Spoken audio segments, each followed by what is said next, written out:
The hunger between walls. Let me tell you about my experience at Lyle Apartments, a story that still haunts me to this day. Not that haunts is quite the right word anymore since I've become part of what does the haunting. But I'm getting ahead of myself. I was fresh out of grad school, drowning in student debt, when I found this towering Victorian building with its weathered brick facade and impossibly cheap rent. The brass nameplate reading Lyle had this odd way of catching the light, seeming to pulse like a heartbeat if you looked at it too long. You know how they say if something seems too good to be true, it probably is? Yeah, I should have listened to that advice.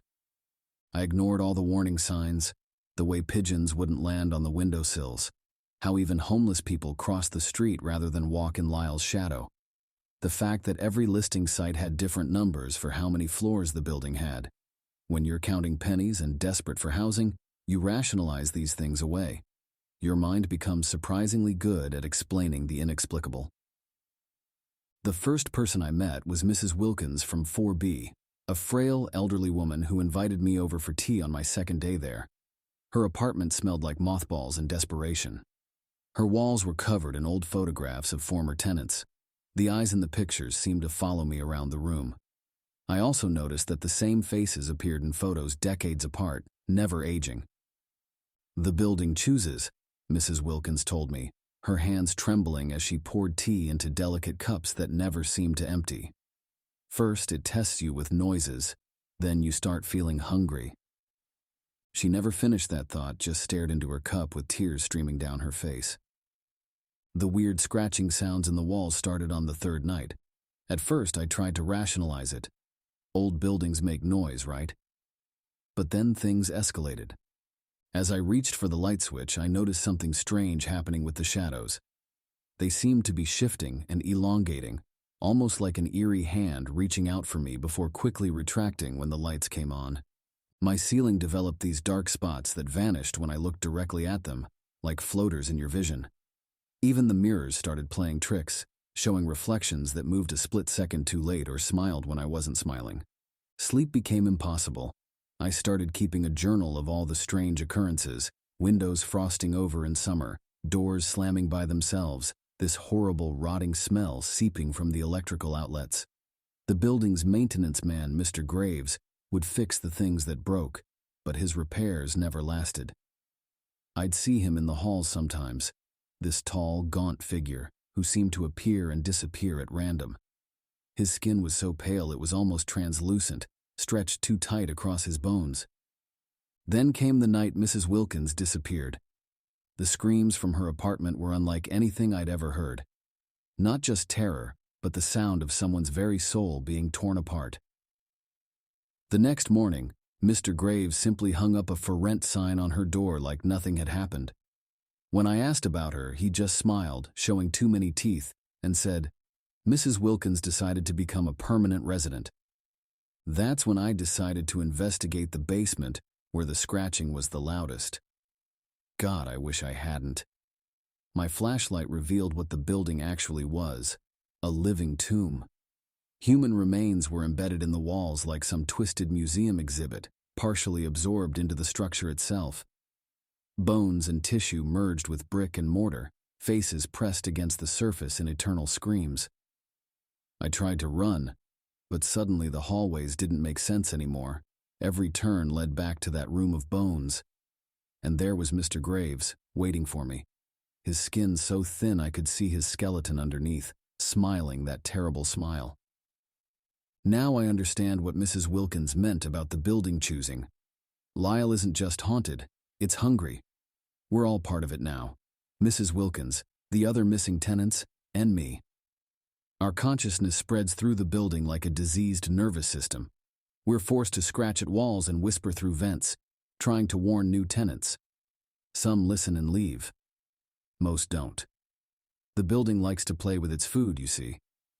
It feeds on fear as much as flesh, drawing out the terror until its victims are perfectly seasoned with dread. But here's the truly terrifying part. Lyle is spreading. Like a cancer, it's slowly infecting other buildings, sending out tendrils of its corruption through the city's infrastructure. That scratching in your walls tonight?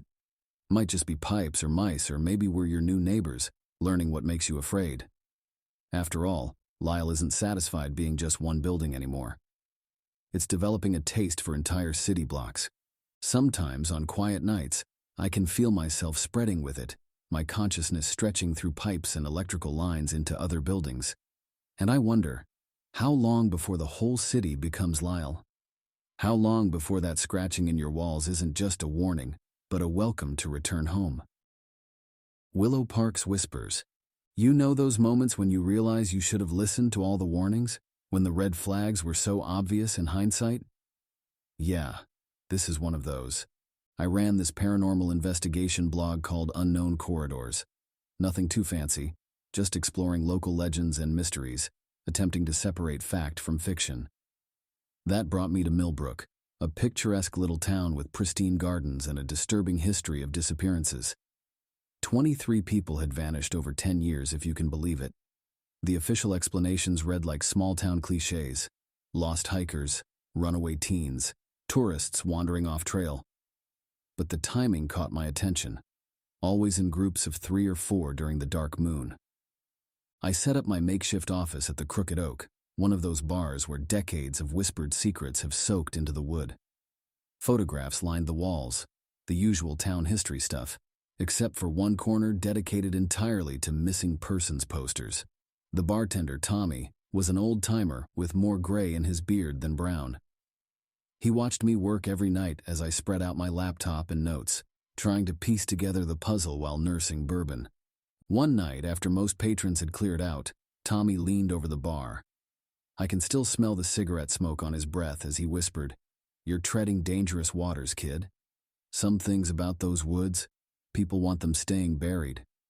Later that week, I caught him studying my research notes when he thought I wasn't looking. His hands trembled so badly while pouring my drink that he spilled half of it.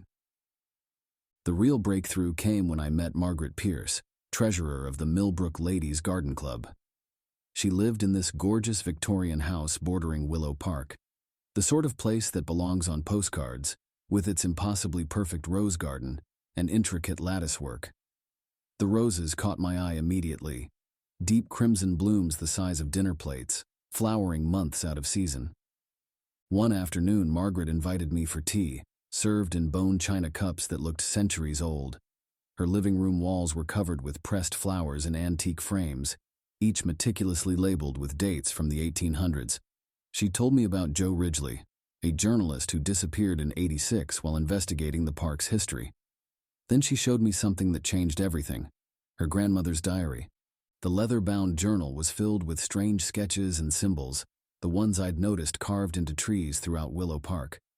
There were circles within circles, thorny vines that seemed to writhe on the page, and flowers with too many petals arranged in patterns that hurt my eyes. But it was the names that really got my attention. Lists of contributors dating back generations, their dates of planting corresponding perfectly with the town's missing persons cases. "The garden club has been here since before Millbrook was founded," Margaret said, her smile never quite reaching her eyes. "We're very particular about membership. Watch us during the dark moon if you're curious. The garden needs tending then." I swear those pressed flowers on her walls were moving when I wasn't looking directly at them, their dried petals unfurling like hungry little fingers. I spent weeks digging deeper, comparing the diary entries with police reports and property records. The garden club appeared in photographs spanning more than a century, different faces but the same knowing smiles, always standing before prize-winning gardens with impossibly vibrant flowers. They owned most of the land around Willow Park, the parcels carefully divided among members through generations. The pattern was impossible to ignore. On every dark moon, 3 or 4 people would vanish. A week later, new flowers would bloom in the park, always out of season, always in the same patterns I'd seen in Margaret's grandmother's diary. The soil in certain areas was constantly fresh, as if recently turned, and the air carried a sickly sweet perfume that grew stronger after sunset. I started following garden club members, watching their midnight meetings in the park. They moved oddly, their joints bending at unnatural angles as they tended their plots with ancient tools that looked more like surgical instruments than gardening implements. Sometimes I heard chanting in a language that made my teeth ache and my vision blur. That's how I ended up here, 3 feet underground in what I thought was just another garden plot. I'd snuck into the park during their dark moon gathering, determined to document whatever ritual they were performing. Instead, I found myself surrounded by club members, their faces distorted by 2 wide smiles, fingers elongated into thorny appendages. Margaret stood among them, her skin now translucent as flower petals, veins pulsing with luminescent sap. As they forced me into the pre-dug hole, I finally understood. The garden club isn't just growing prize-winning roses, they're cultivating something far older, something that was here long before humans built their towns and cities, something that requires regular feeding to stay dormant. Those 23 missing people? They never left Willow Park. They became part of it, their bodies serving as fertilizer for whatever ancient horror lies sleeping beneath the soil. I just hit something while attempting to dig myself out, a skull, roots growing through its eye sockets, delicate flower stems sprouting between its teeth. There are more bones here, arranged in precise patterns I recognize from the diary. The earth around me is alive with movement, not earthworms or insects, but fingers. Plant-like fingers with too many joints, reaching through the soil. Now I understand why Millbrook's gardens are so vibrant, why their flowers bloom so bright and last so long. The club members aren't just gardeners, they're caretakers, tending to something that transforms human remains into supernatural fertilizer. Each disappearance, each planting, feeds whatever lies dormant beneath Willow Park, keeping it satisfied with regular sacrifices. I can hear them above me now, their soft laughter mixing with the sound of shovels scraping soil. The sweet scent of roses is overwhelming, and the fingers are getting closer, intertwining with my own. My skin tingles where they touch me, and I swear I can feel roots beginning to sprout from my fingertips. This will be my final blog post, assuming my phone can reach a signal through the soil. To anyone investigating these disappearances in the future, stay away from Millbrook during the dark moon. Those beautiful gardens come at a terrible price, and the Ladies' Garden Club is always looking for fresh fertilizer. I think I'm too late, though. The roots are in my bones now, and I'm starting to understand why the flowers move when you're not looking. We all become part of the garden eventually. In Millbrook, everything blooms forever. The depths below. Half a year ago, the quaint town of Preston Falls became my sanctuary. I was nursing the fresh wounds of a broken engagement, desperate for a new beginning. So, when an opportunity to delve into the intricate world of mining engineering presented itself in this remote corner, I latched onto it. Little did I know that this innocuous decision would catapult me into an extraordinary transformation that would forever alter my existence. A transformation so bizarre and tangible that each day as I feel the burgeoning chitinous plates sprouting between my shoulder blades, I am reminded of my new reality. Preston Falls is one of those mining towns where everything revolves around the local pit, Goldcrest Mine. The bars have all these old photos of miners with dirt-streaked, hopeful faces. But they've got another wall, too, covered in missing persons posters going back decades. The locals call it the Wall of Whispers, though I didn't understand why until later. The dates on those posters tell a story nobody wants to acknowledge, a pattern written in disappearances and grief. I met Jenna at the university library, hunched over geological surveys and old newspaper clippings about the mine. Her fingertips were stained with ink from handling decades-old papers. Her eyes were bloodshot from endless hours of research. There's something wrong with that place, she told me, dark circles under her eyes making her look haunted. People don't just disappear. The earth remembers. She had this theory about the rock strata containing memories, about how certain crystalline formations could store information like organic hard drives. Then we met Kyle, this urban exploration photographer who was obsessed with documenting abandoned places. His camera was practically grafted to his hand, ironic, considering what happened later. He showed us these strange markings he'd found on the mine's support beams, definitely not standard mining symbols. They looked almost organic, like they'd been grown rather than carved, and they seemed to shift slightly when viewed from different angles. We started digging into the disappearances and found this pattern. Every 17 years, groups would vanish. Teens, explorers, miners, even a federal investigator back in '89. The official reports were full of contradictions and convenient explanations. Then the whispers started. At first, I thought I was just tired, you know. But Jenna and Kyle heard them too. Each of us heard something different. Mine promised knowledge of geological secrets beyond human understanding. Jenna's talked about transformation and evolution, and Kyle's offered him immortality through his art. The night we agreed to venture into the mine was when everything took a turn for the worse. The moon looked wrong somehow, distorted like it was being viewed through water. The air felt thick, almost gelatinous. Inside, the walls were sweating this glowing liquid that pulsed like a heartbeat. The drops moved upward, defying gravity.